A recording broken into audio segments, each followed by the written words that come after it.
آرزوی وصل یار از هجر بیزارم نکرد. آتشم من باد و آب و خاک گلزارم نکرد. خیلی خوب، خیلی خوب. آب حیوان نیز بر من هیچ تأثیری نداشت. خضر هم از خواب مرگالود بیدارم نکرد. نکرد. آفرین، آفرین، خیلی ممنون. آفرین.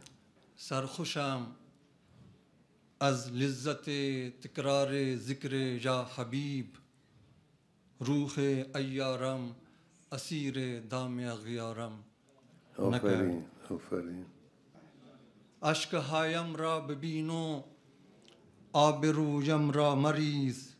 هیچ کس جستو رها از رنج بسیارم نکرد. آفرین، خیلی خوب، خیلی خوب، خیلی خوب. فارسی خیلی خوبه، روانیست.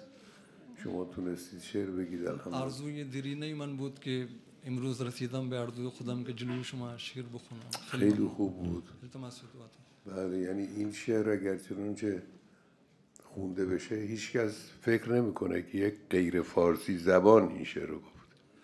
این مهمه، خیلی مهم.